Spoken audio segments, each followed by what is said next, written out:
All right. Well, we are going to welcome everyone to the ICF San Antonio Charter Chapter hosted event today. One thing that I do want to let you all know is that we will be recording the event today.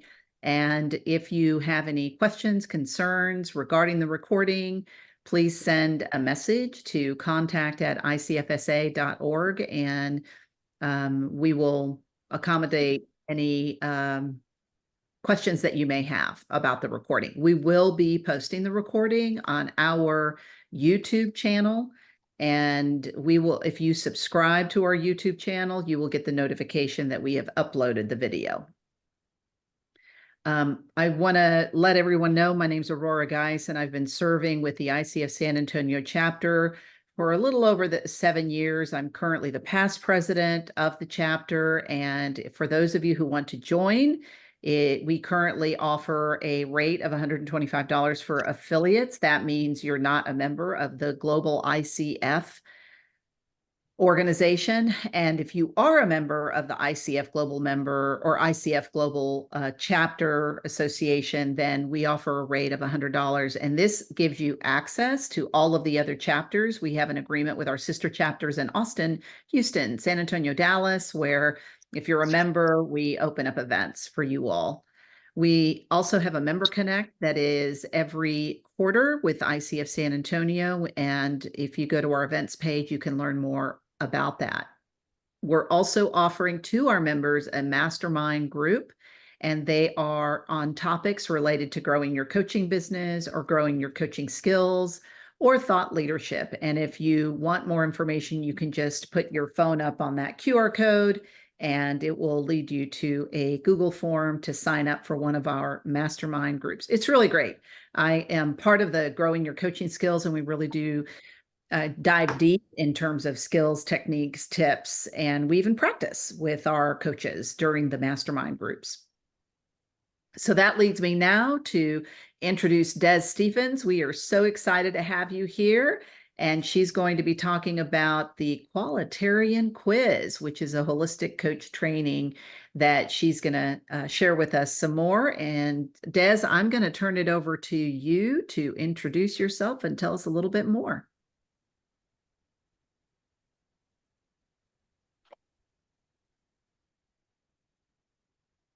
Des, you're on mute.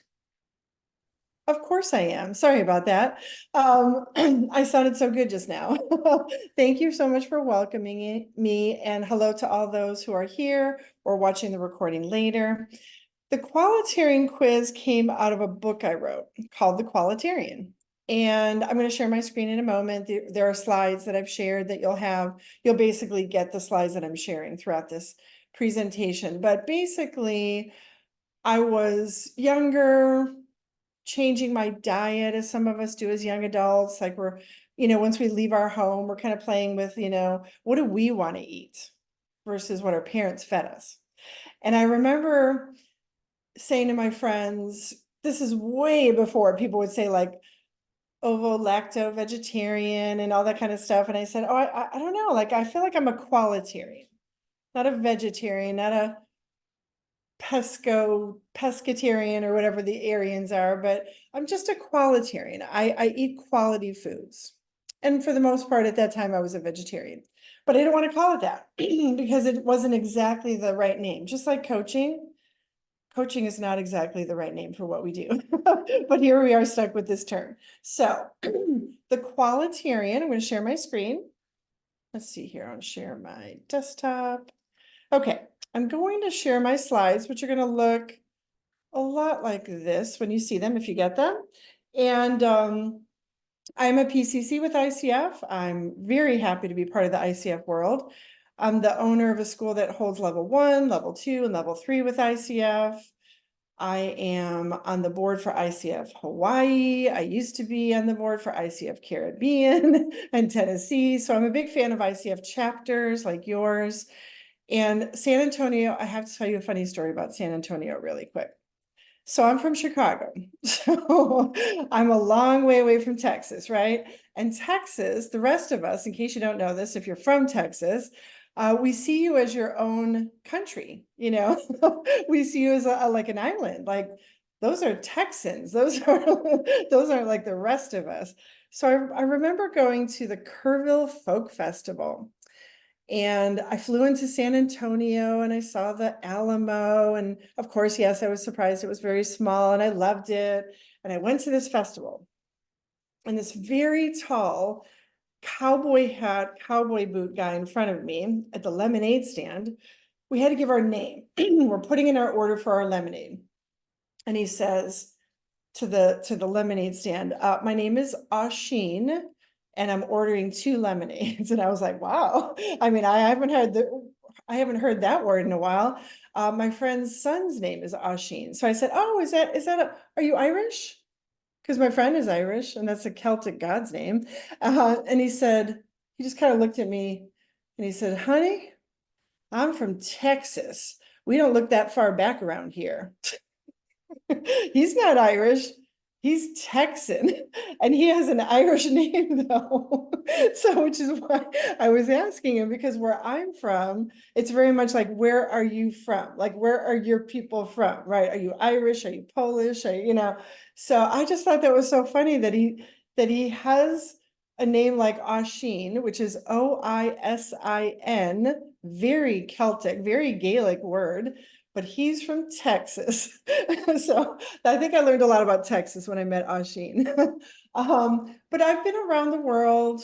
My coaching gives us that, beautiful freedom. We can be that digital nomad if we want to. So I love how we're ICF as an international coaching federation, right? Even though it's based in the US, I used to live in Nashville. It was right in my back door in Lexington in Kentucky, right? So, but I feel like my ICF love is not just where I live, which currently is in Florida. So yes, I'm a member of ICF South Florida and all that, but I really love how we can be a global member, chapter members, virtual chapters, things like that. So I just really like that kind of flexibility. So in writing my book, I came to a conclusion about how I want to live. So I want you to ask yourself right now. These are questions we ask ourselves. These are also questions we ask our clients. But basically, how do you want to live? I went to this webinar the other day, just like an internet thing, marketing thing, as many of us coaches are building our practices. And he said, we don't wake up in the morning to answer our emails. We don't wake up in the morning to sit at our desk in our home office and do our marketing. We're not meant to wake up in the morning. We're meant to fulfill our dharma. We're meant to be who we're meant to be, right? So a lot of that is coaching. Our clients come in and they talk about their money, they talk about their body, they talk about their career, they talk about their family, but what they're really talking about is how they want to live. Preferably, probably a life of quality over quantity. That's where this concept comes from, right? So in asking myself in my own life, this helps me inform my coaching conversations with my clients. So for example, I have a quiz. Now this quiz is not a number at the end, a measurement at the end. It's qualitative, not quantitative, right? Because it's the Qualitarian. So we're going to ask ourselves these questions. You can ask these of your clients. I'm giving you use permission. Feel free to do this from this PDF, from the book itself. Lots of more questions in the book itself, but lots here as well. So this is a great series of questions to ask yourself and also potentially ask your clients. So the first one is, when you're dining out, are you looking from the left to the right or the right to the left on the menu? I know we've heard this analogy before, this metaphor before, and as MCC level coaches, I'm trying to get there. I'm a PCC right now, becoming an MCC. But what I'm told about MCC coaching is that it's a lot about nuance, metaphor, analogy.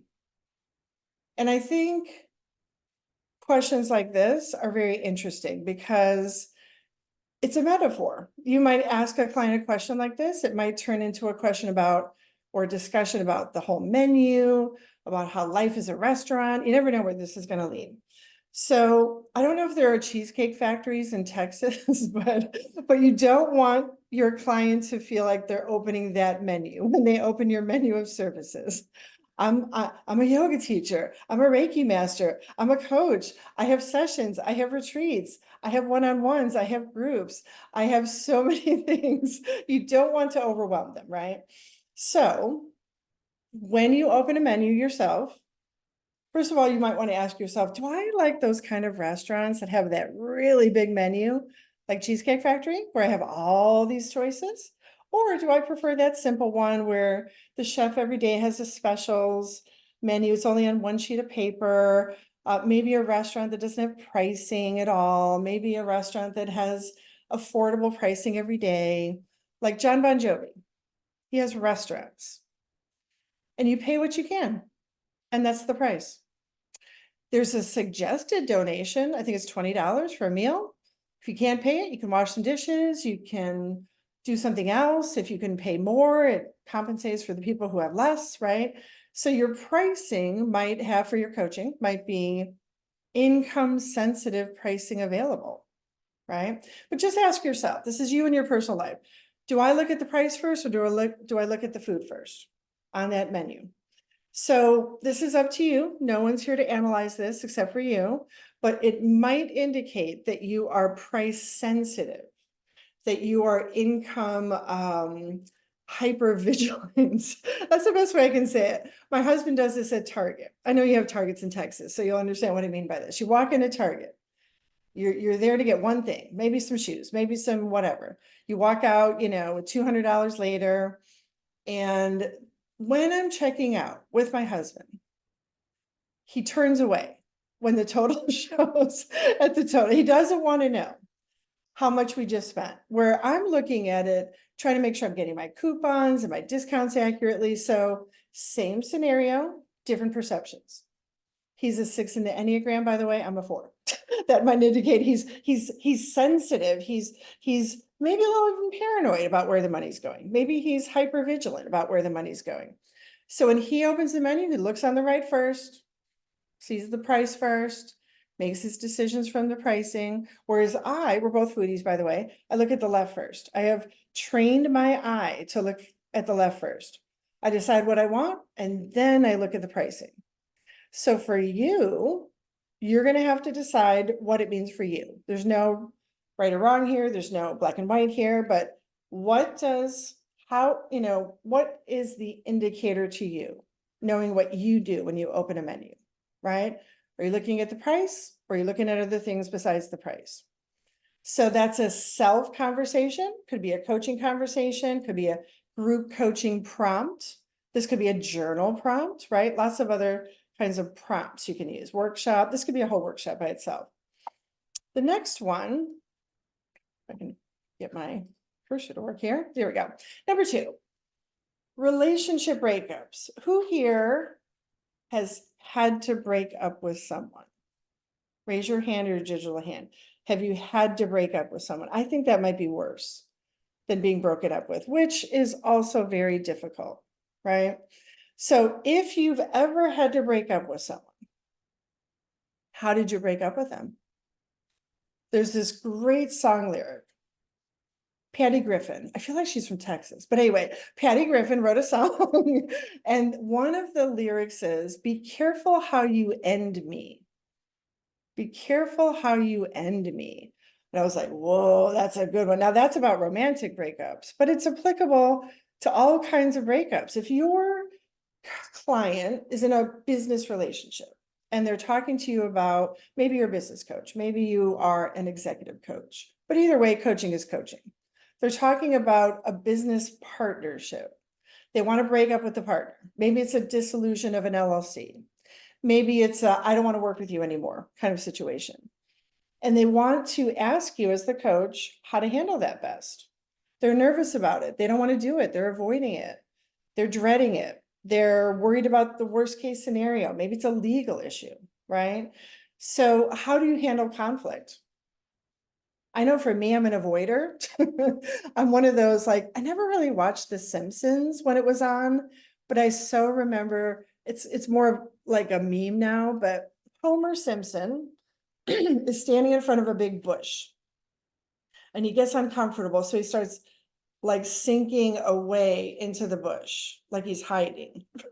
That's me. That's me. I don't like conflict. So if I hear conflict, if I think conflict, if I know there's going to be conflict, I want to hide, right? So your clients might be like that. That's a great conversation when they say, I don't want to have to break up with this person, business relationship, personal relationship, whatever it is. Maybe they've been avoiding it so much that it's affecting other things now. And as a holistic coach, I certainly know this. That's why I call myself a holistic coach. I know that this decision is going to affect that decision. I know that your health is going to affect your body, but also your outlook, your career. I know your career is going to affect your health. I know your money is going to affect your body, right? It's a holistic paradigm. So if you're avoiding conflict here, are you avoiding it elsewhere? Is this a pattern? How do you want to end things? You know, questions like this can be really powerful. So again, this is not about measuring it here. It's just about self-exploration, self-actualization, self-realization, right? Self-awareness, according to some people, is enough. My trainer, person that trained me nearly 20 years ago as a life coach, she literally has a book called Awareness is Enough. And ICF disagrees with her because they added the last two core competencies on their last update, 7 and 8, which means that they're saying it's not enough, meaning that there should be maybe some kind of conversation around a next step or an action or accountability, right? So Esther Perel, Marsha Reynolds, people like Billy Francis, who's my trainer, they say that self-awareness is enough. But also, we can do other things with that self-awareness, which is a beautiful thing in coaching. But this part is about self-awareness. Number 3, when you're home alone, what do you do? It's kind of the same question, like when it's just you thinking your thoughts, what are you thinking? Imagining yourself going home, let's say this Friday night, pretend like everything else you know is gone. You get to go home, you live alone. Friday night, this Friday night. You get to go home, quote, after work. So let's say it's around dinner time. You're not going anywhere else until Monday morning. You're going to be home alone this weekend. So already, what is your brain doing? Notice what your brain's doing right now. Are you like, yeah, or you're like, oh, like, what are you going to do? Right? Some people might, there maybe some plants are there, no pets, no people, nothing to take care of, no one to take care of but yourself. Maybe you'll sleep in. Maybe you'll lay like a starfish in your bed because you're the only one there. Maybe you'll dance in your living room. Maybe you'll stay up late and binge Netflix. Maybe you can't go out, by the way, can't leave. You can get takeout brought to the house. You can get groceries, brought to the door. But you are home alone for an entire weekend.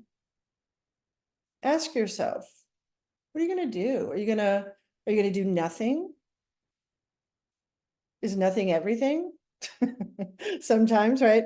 One of my favorite coaches, she's in Colorado now, but she's originally from Ohio. Her name is Tama Keebs. If you don't know who this is, wow, she's an incredible coach. She's not an ICF coach, but she's great. And one of her quotes that I love is, nothing needs to happen. Nothing needs to happen. And Tama, I'm going to put her name, by the way, and I believe her name is her website. Wow, just amazing. Can't say enough about Tama Keefe. She is a Course in Miracles expert, and just, I don't even know what kind of coach I'd even call her, but amazing, amazing coach.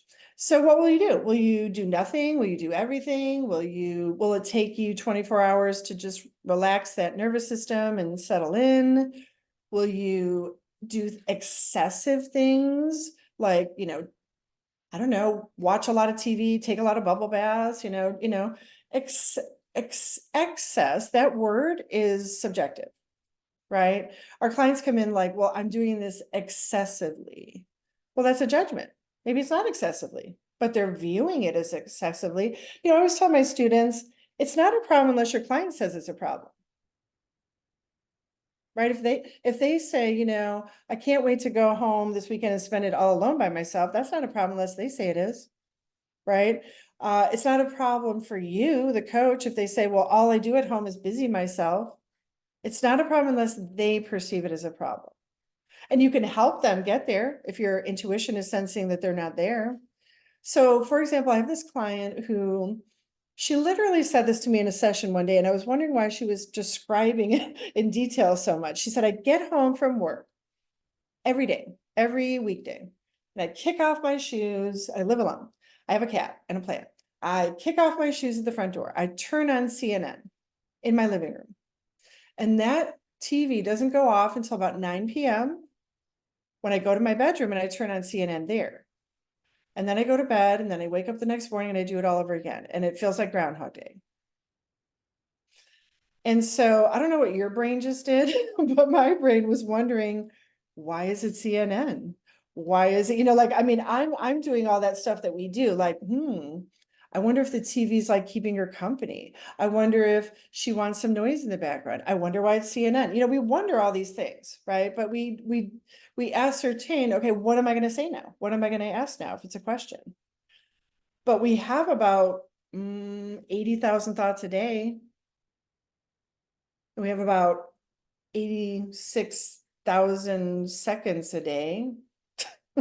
So we have about a thought a second, like rapid fire thinking while they're talking, while we're trying to decide what we're going to say, right? And we have about, we have an emotion about every 2.5 minutes, less on our emotions than our thoughts. But a lot of our clients can't feel their emotions because the difference between an emotion and a feeling, emotions are felt, but not everyone can feel them, right? So we have emotions on average 2.5 minutes throughout the day and night, but we sometimes can't feel the emotions, right? So you might have a client who they're not feeling anything. You ask them how they feel, they don't know how they feel. They can't feel it, right? So a lot of these kinds of questions can get these conversations going in a much more lighthearted way. Okay, like what would you do if you were home alone this weekend, right? So they're going to learn a lot about themselves just thinking about the answer to that question, right? So that's very valuable. Number 4, are you a beer? Are you a doer? I know we try to be beers, less doers, but how much being are you being? One of my coaches said something to me so simple a couple of years ago, and it's really made a big difference for me. He said, once a week, he started leaders.com, by the way, great business coach, not ICF kind of centric, but a leadership coach. Dr. Josh Axe. He's actually a medical person, but he also started this leadership initiative called leaders.com. So he said every week, and now I do it almost every day, just once a week, carve out 15 minutes to literally just think about your business. 15 minutes, carve it out. Don't write anything. Sure, you could take a walk, sit in the window, but daydream. We're not daydreaming anymore, right? Put down the phone, maybe sit in a window, maybe take a walk, whatever that's going to be, but just take about 15 minutes to just think and feel weekly about your business, your coaching practice. And when I started I was such a skeptic. I was like, I don't like to journal. I don't like, I was like, and then I tried it. And then I tried it again. I was like, whoa, I was really noticing a difference because I was now in a being state, less of a doing state. And as you know, as an entrepreneur of your own coaching practice, we can very much be in a doing state because there's always something else to do. Marketing, getting new clients, serving our clients, doing a good job, self-care, all the things that we have in life, not to mention our life beyond our coaching, right? So just asking yourself this question can be very telling, right? Number 5, when you travel, not all of us travel, but are you taking advantage of the travel or not? Are you trying a new place to eat? Are you going down a different street to get to the convention or wherever you're going? Are you looking forward to it? Are you dreading it? Are you reminiscing right away? My clients will say things like this: I can't wait to go on this Alaskan cruise with my family. They come back, oh my gosh, we had so much fun on our Alaskan cruise with my family. But while they were on the cruise, they describe it as they weren't really there. They were stressed. They were anxious. They were feeling uncomfortable. They weren't at home. They were, travel brings out some sides of us that we're not used to. 3 kids in tow, that's hard, right? So while they were on vacation, they weren't really on vacation, at least the mom wasn't. This is my client. So we have to watch ourselves. Are we looking forward to something? That could be an indicator of whether it's right for us. Are we dreading something? Maybe we need to ask ourselves why we're going. I've gotten to a point in my life where I've really decided to only do the things I want to do, and I don't do things I don't want to do. And those are two different conversations, by the way. Number one, I'm only going to do things I want to do. Sure, we can say that. That's easy to say. That's saying that from a place of privilege, right? But I'm not going to do the things I don't want to do. I know that sounds like negative language, but that's the other side of this conversation is when someone says, would you like to go on this trip with me? Or would you like to go on this family vacation with us? And the client's thinking, no, I don't. I'd rather stay home by myself, or I'd rather go out to a different place or on a different vacation, right? Maybe you're dreading it because you shouldn't be on the trip. I have a couple, they vacation separately because for years as a couple, they would argue about where to go. And then one spouse would pick one place one year, the next spouse would pick the other place, but the spouses dreaded the other places that they were being taken. So they eventually figured out with coaching, the two of them in the room, right? The three of us together. This was back when I was a relationship coach. And they decided we're going to take separate vacations. And the wife went with the girlfriends and the guy went by himself fishing. And they were so happy. They just wanted an annual vacation. But they were kind of getting it wrong because they were dreading the other one, right? Like when your friend or your date says, hey, let's go to this movie and you really want to go to that movie, right? Or we want to go to this restaurant, but you really want to go to that restaurant. And we're always playing that like war, that little war, who's going to win, right? If you're dreading it, why are you doing it? That's a good coaching question right there. If they say they're dreading it. If you're looking forward to it, what are you looking forward to? Right? We're just leaning where they're leaning, right?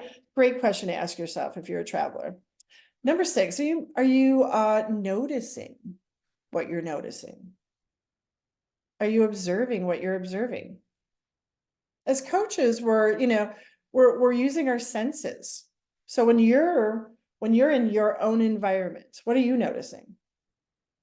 Are you noticing the smells and the touches and the tastes and like, are you just taking a shower? Or are you like feeling the shower, feeling the water hitting you? The mindfulness of taking a shower. We use that word mindful quite a bit as coaches, but some of us don't really fully understand what we mean by that. And by definition, the mind is the consciousness, the emotions, the thoughts, not just the thoughts, right? Not just the head, not just the intellect. We say, what's on your mind? That doesn't mean just what are you thinking? Changing your mind. That's not just about your thoughts. That's about your feelings, your emotions, your consciousness, right? So mindfulness coaching or mindful coaching is so much more than the thoughts, right? So a good question to ask yourself, what am I noticing with my senses? Number 7, when you're outside, many of our clients are not going outside very often, but when you're outside, what are you noticing? Some of us are like bird people, so we look up.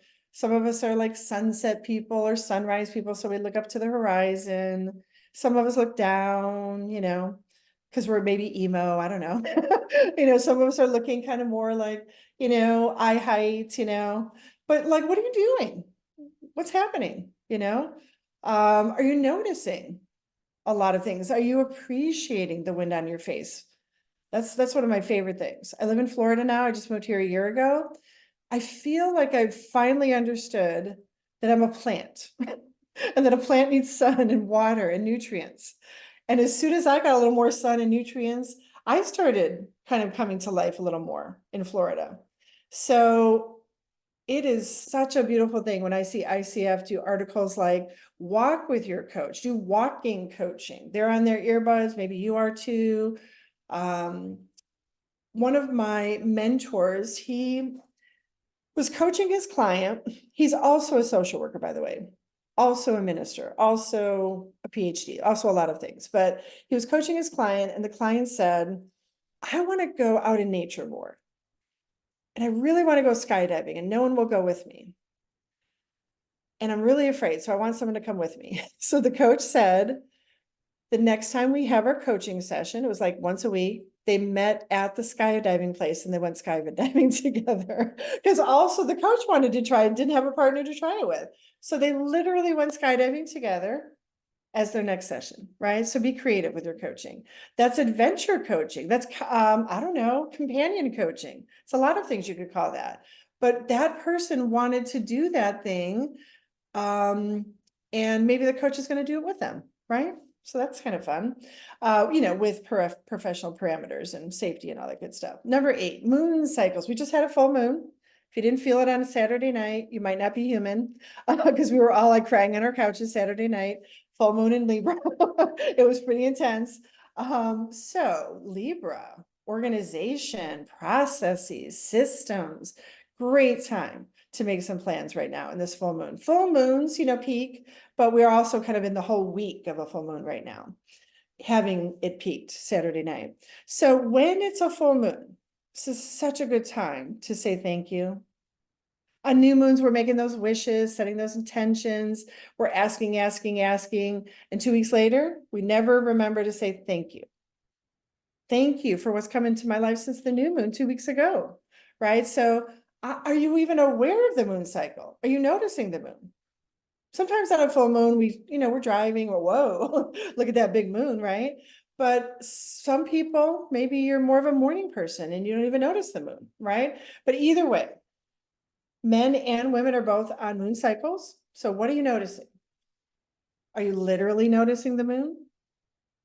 My son, who just turned 15, when he was like 5 years old, maybe like 4, maybe even, 4 or 5 years old, we're shopping. We're walking out the door, and he's kind of at that age where he's holding onto the cart, but he's not in the cart. And he just stops in his tracks right as we got outside, and he's looking up at the sky, and he looks at me and he says, "Mom, look at the sky." And it was like this beautiful pink sunset, right? Like he noticed the sky, right? But as adults, we tend to be like in our cars, and we're not noticing nature the way we used to, right? Including the moon cycles. But we're all looking at the same moon, right? Your client could be in Australia, they're looking at the same moon. So this is a great conversation. What does looking at the moon mean to you when they talk about things like the moon? They might say, "Oh, it was a full moon Saturday, I was crying on my couch." They might say that, but they're really saying more than that. Yeah. Oh, that wall calendar sounds amazing. Moon Phase is a free app that I always recommend to my clients because it's free and it's awesome. Moon Phase is a good one. Shows you when it peaks. Purposeful eating. As coaches, we walk that very fine line between when to refer, when to talk about food in the context of disordered eating versus an eating disorder we might have to make a referral to. So when you feed yourself, feeding yourself, by the way, is probably the most political thing you do every day. What you eat, how you eat it, where it comes from, all that good stuff, right? So when you eat, are you actually appreciating the food? Are you understanding where it comes from? Are you part of the conversation? Are you just buying and eating it? There's no judgment here, but just noticing how you eat. Is it nourishment or is it just food, right? It doesn't mean are you a foodie or not. It means when you're doing something that you probably do about 3 times a day at least, what are you thinking? What are you feeling? Hope's eating right now on her lunch hour because she's catching a webinar for an hour on her lunch break, right? So we need to eat, but how do we feel? What's happening when we eat, right? Those are great conversations to have with our clients, about just fueling yourself and taking care of yourself and understanding what you need, right? Maybe you're feeding everybody else and not yourself, well. Number 10, are you an introvert or an extrovert?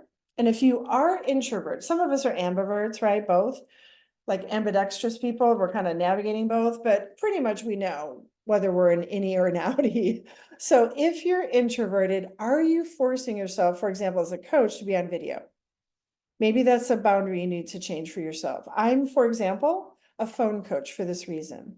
I'm also an intuitive. We're all intuitive, but I'm very aware of my intuitive skills, and it's distracting for me to see someone because I'm clairvoyant. So I go on the phone. It's less distracting for me. I know that's my boundary. If you're extroverted, maybe group coaching is your thing. Maybe being a speaker is a great idea for you to get the word out about your coaching, because you can play to these strengths as a coach, in my opinion. If you're an ambivert, great, you can do both.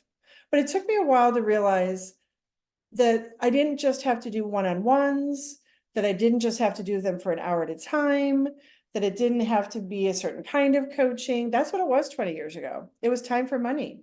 It was an hour at a time. It was one-on-one, right? It was very different. Now we have a lot of flexibility. So then I figured out I much prefer two people or more, less of the sessions that are one-on-ones, because for me as an introvert, a one-on-one feels very intimate, very intimidating, very vulnerable, and it's not my preference. So I've decided that I prefer 30-minute phone sessions.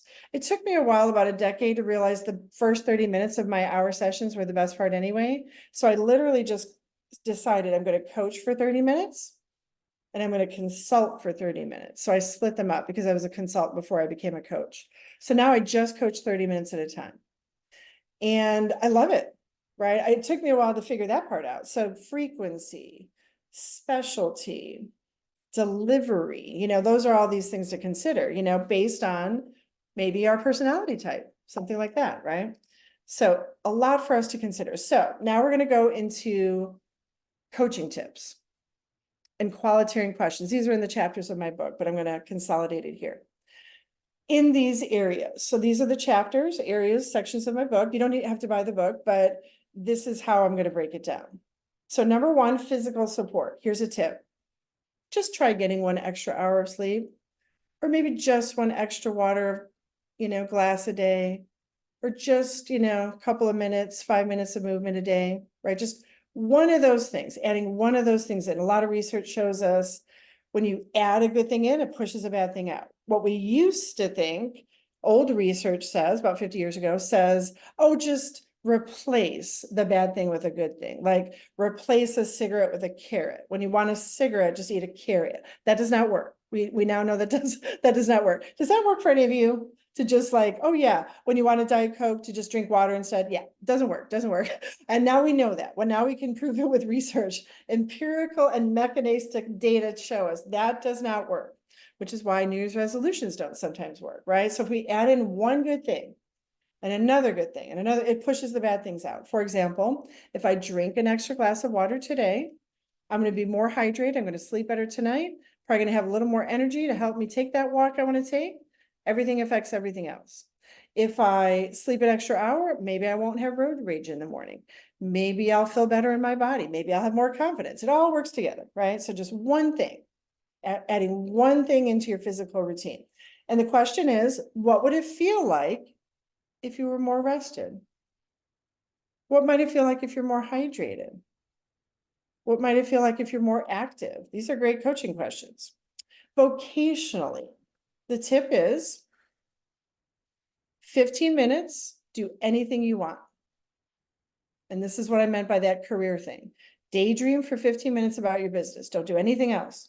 Don't get the phone out. Don't take your notes out. Don't get the journal out. Don't get the steno pad out. Just do nothing for 15 minutes. Because honestly, this is everything. This is one of those nothing is everything moments. Qualitarian question.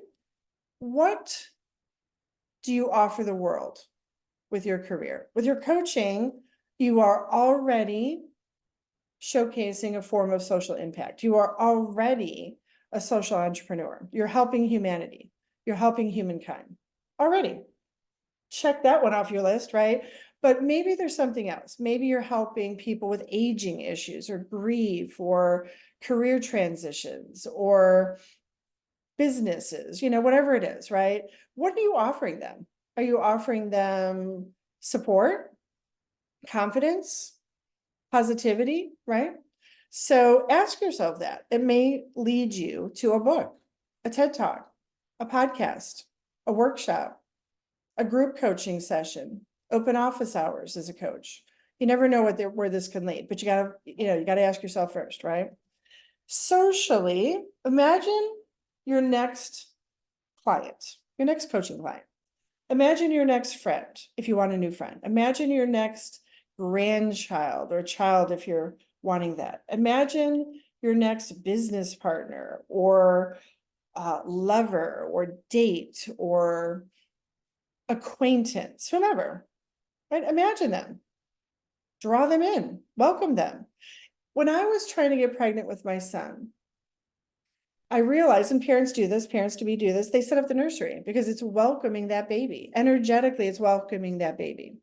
When I was having trouble getting pregnant, it was on Mother's Day, so it was emotional for me because it was Mother's Day and I was trying to get pregnant. And I had had a stillbirth a couple years prior, so it was a pretty emotional day for me. And my birthday sometimes falls on Mother's Day. So it was my birthday, it was Mother's Day, it was a lot of things, right? And I walked into my mother-in-law at the time, she's no longer with us, but she put a corsage on my wrist, like happy Mother's Day, happy birthday, like a big white corsage, like I was going to prom. I was very confused. I was in her living room and I was her caretaker. I lived with her, with my husband. She had cancer and we were her caretakers. So she puts this big corsage on my wrist and she said, "This is in honor of the baby you lost." And then she put another corsage with a double flower on my other wrist, pink and blue, to represent the twins she wanted to help us get through IVF, which is very sweet, but it was very emotional for me. And I literally like kind of ran out of the room to cry, and I ran to what would later be my son's nursery. But it wasn't set up as a nursery. It was kind of a guest room, that room that was later going to be the nursery, right? And it was a bunch of dead things were in the room. This is the emotional person saw this. I was like, there's an ivory tusk from China, from India, like that's dead. And there's a purple heart on the wall that's commemorating my husband's great uncle in World War II with his, everything was dead. Like it looked like a museum. And I thought, wow, like that baby doesn't feel welcome. How would that baby know to come into this room with a bunch of dead things? So I took every dead thing out of that room. And I put this beautiful little painting that my friend gave me for our nursery. I hung it on the wall. And instead of an elephant tusk, it was a painting of an elephant.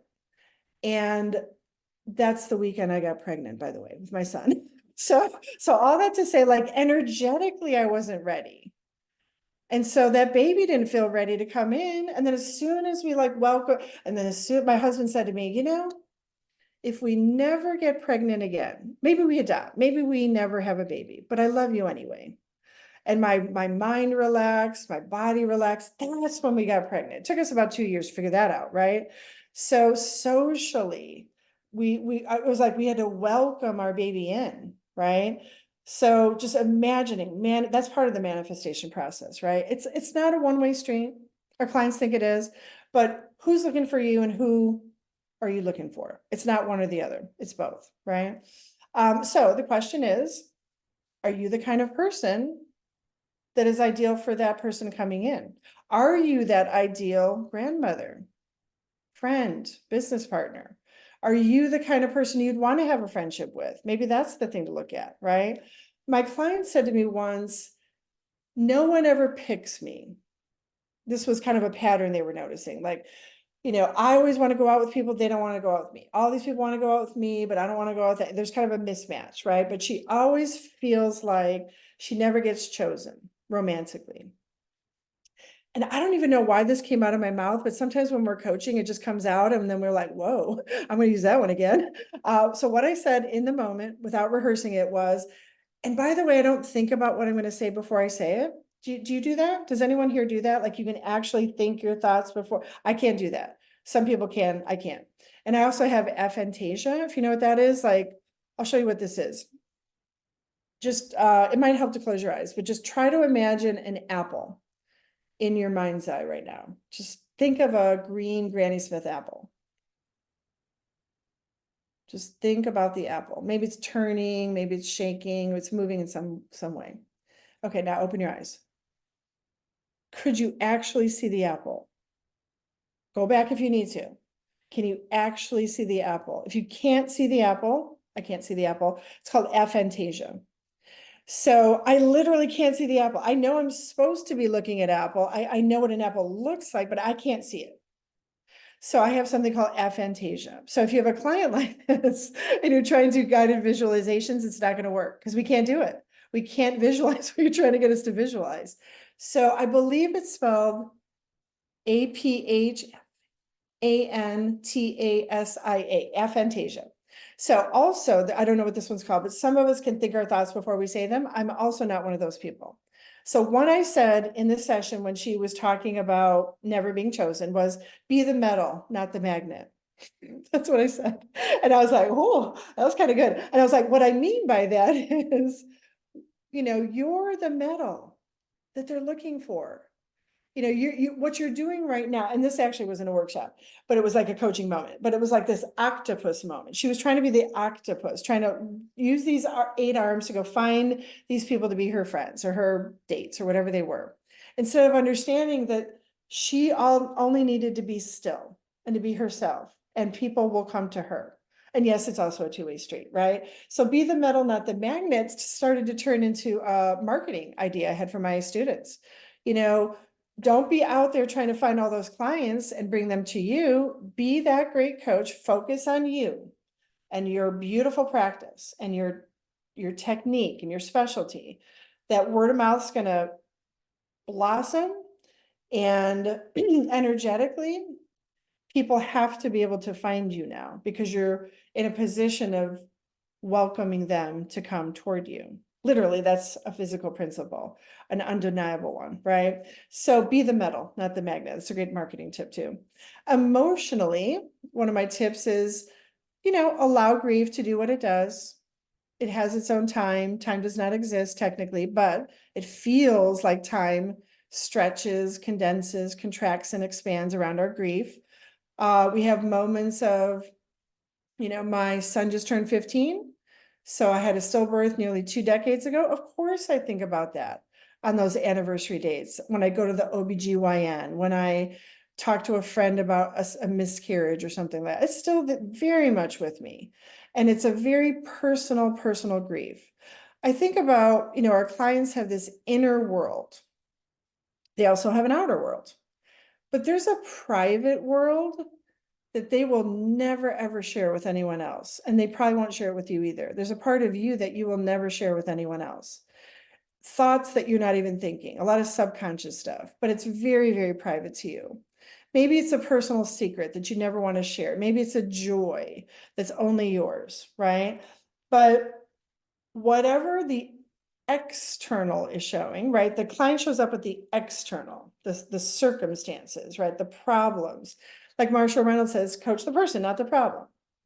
Coach the client, not the circumstance, right? So if they're in grief, that person's grief is different from yours, different from even theirs about their own, right? So lots of layers there. So the question is, what do you decide about something for yourself today emotionally? Maybe it's the day to give yourself a break, or to further forgive someone, or to let something go, whatever that is, right? Mentally, one of my tips is when you think about your future, stay in the best case scenario. Don't worry about the future. More like be in that hope, wish, dream, want, need kind of phase, right?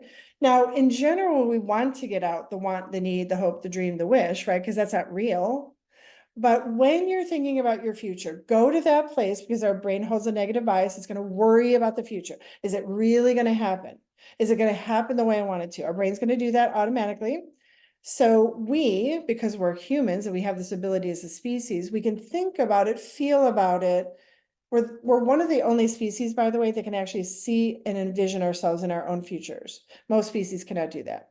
So because of that, we can worry about the future. Because of that, we can hope for the future. So try to stay more in that positive realm than that negative realm. The negative realm's already there. The brain already holds that negative bias. So you don't have to focus on that one, right? You have to kind of go out of your way to imagine the positive. So just do that, just like, I can't wait to see what my granddaughter's expression is going to be on her face when she crosses that graduation stage. Find something in that future to look forward to. Every human being, by the way, has three basic needs beyond food, shelter, and clothing and all that, which is we all need someone to love. Could be a plant, could be a person, by the way, could be a pet, right? We all need someone to love. We all need something to do. Imagine waking up and having nothing to do, like a retired person. They get super bored, right? We all need something to look forward to. So when we look forward to it, think in the positive as best as you can. Feel in the positive, be in the positive, know the positive, right? Head, heart, root, and gut, not just head. Question, what is the best thing that's going to happen today? Ask yourself that. When you wake up in the morning, I wonder what the best thing's going to happen. I wonder at the end of the day what I'm going to say is the best thing that happened today, right? It's really kind of counteracting that brain and what it does. Financially, how do you feel when you pay a bill? When you're swiping your card at Publix, are you mad? Are you glad? Are you sad? What are you? Are you mad that groceries cost this much? Are you happy that you get to pay for groceries? Just notice it, right? When you pay, write a check, swipe a card, click on a button to pay something online, right? Question, what would you do if you had it? That more money you always say you want? Would you give it away? Would you share it? Would you spend it? Would you invest it? If you can't envision what you're going to do with it, it's not going to happen.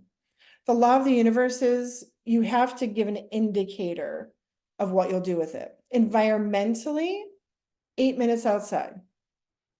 I love the number 8, infinity symbol, easy to remember. So my clients are like 8 hours of sleep, 8 glasses of water, 8 minutes of a walk, right? They just do, that's like they pick a number, but I start with 8. You want to do 8? And they're like, no, I want to do 7. I want to do 11, right? But they pick a number and they do this. I'm going to get at least 8 hours of sleep. I'm going to get drink at least 8 glasses of water. I'm going to get at least an 8-minute walk in today. We work on numbers, some of my clients and I. The question is, what messages are you receiving when you're outside? Is a bird, is a groundling, is a insect, is a reptile giving you a message of some kind? If so, what is it? Ask the owl, ask the fox, ask the squirrel, right? Spiritually, are you tapping into your ancestors? Because imagine you're an ancestor. Wouldn't you want to help your family? They want to help you. So talk to them. Ask them, right? What kind of guidance are you seeking? Maybe you want to ask your ancestors, right? Not just the universe or God, right? Or however else you ask. So in tying it all together, yes, my book's on Amazon. Feel free to buy it if you would like, but the PDF that you're already getting is taking you through all these kind of concepts on its own. And if you want to reach out to me, please do. Anytime, myname.com, desstevens.com. And I am happy to answer any questions. I know we're really close to time now, but that is the concept. So I think it's a great tool for you the person, you the coach, but also I'm saying, please use these principles with your clients or create proprietary. I know in the moment, we're kind of creating our own questions and we craft them really well. And then we learn them and embody them and all that. But it's kind of nice to bring something else in, like thought work or the 4 agreements or something like that. And just be like, hey, you want to take a Qualitarian quiz? Let's just ask ourselves some questions, It can be a workshop, outline. It can inspire you maybe to come up with your own quiz, right?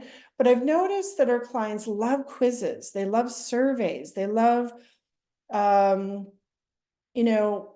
being asked anything, right? It starts the conversation. And I am learning a lot about community lately. So let's just say 20 years ago, when I became a coach, I was thinking about building my own community, like with my own clients. But really now, 20 years later, it's about coaches creating online communities that sure, we can in person meet each other when we can. I don't know if San Antonio has, events and you guys, get together and say guys, but guys and gals and all that. But it's Coaching Futurist last year said, if there's any event you have as a coach in 2024 or 2025, it will probably fill. It'll probably sell out because people are really craving being back in person together more than ever. So I'm happy to answer any questions. And I know there's probably some closing remarks here that you do as a chapter, but thank you so much for allowing me to show you my concept and book ideas. Yeah, I just want to be able to open up the mic for any of the coaches to ask questions. Des, this is great. Great presentation. the way you framed, almost like the wheel of life, but really brought it down to be much more specific in terms of what are those behaviors? What are those patterns of behaviors that you're observing? I like how Wonderful. you brought up the wellness thing, because I remember in my training, she called it an inventory, right? It was kind of a pie piece thing, right? And then I came up with like a spider web concept, because to me, it's really a web, not a wheel. So I love how we can take a simple idea and then we can kind of like do our own thing with it, or like, you know what I mean? Like not take it and, modify it, but just like be inspired to do your own version of it. Absolutely. Yeah, any questions from the coaches? Des, could I ask you, coming back to the concept of qualitarian, I'm still trying to, I mean, this is wonderful, different topics to address, but what is it that you call yourself a It's like qualitarian, a which is person a very that's, attractive. yeah, it's a person that's focused on quality. That's a simple way of saying it. So it's kind of a fun way to say, I'm not a vegetarian, I'm a qualitarian, and that extended out to my life beyond food, right? So a person that is focused on quality of their life experience, the quality of their communication, almost like that concept of who are you spending time with? What are you reading? What are you thinking? What are you knowing? What are you experiencing, right? Are you leaning into quality, or are you just doing it to do it, right? When someone says, hey, do you want to bake some brownies from this thing tomorrow morning? You're like, okay, like we kind of, do things for others, but if you ask yourself, if I stay up an extra hour to do that, is that going to be good for anybody? Because it's probably not, because that's an extra hour. Now I'm going to be tired. I'm not going to be that great mom in the morning. I'm not going to be great at that thing we're supposed to give those brownies away at. So maybe the question is, I'm just going to pick up some brownies on the way in the morning, right? So it's about framing your life in a way where you're asking yourself, because remember, we're coaching them and we're asking them questions, but ultimately this is self-coaching. They're coaching themselves and we're supporting them. We're partnering with them. But eventually the coaching industry and our cultures are leaning into, eventually 20 years from now, we'll be coaching ourselves, because coaching questions will be part of our vernacular, right? So the concept is, when things come up in my life, do I see them with a lens of quality, right? So Peruvian and what did you say? Peruvian and Korean? Is that your? Chinese. Chinese, okay, just like your name, right? Louise Chang. Okay, so the Peruvian part of you, the Machu Picchu part of you, is very different from the Chinese part of you. Your ancestors are different. Your experiences were different, right? So the quality of Peru, for example, is the food, the potatoes, the Machu Picchu, the air, the culture, the people, the language, right? China, depending on what part of China, very different, right? So the quality, the Chinese New Year is such a good example of this. All my clients are saying, Happy New Year, Happy Wooden Dragon Year, they're all saying that, which is such a great other New Year date, because January 1st doesn't make any sense to start anything new during the winter, at least for the Northern Hemisphere, let's say. So they were all saying Happy New Year. And I was thinking, I'm going to give some of that money to my son, to say Happy New Year. What's the quality of that experience, right? That's my lens. That's how I think of it. Great, great, thank you. You're welcome.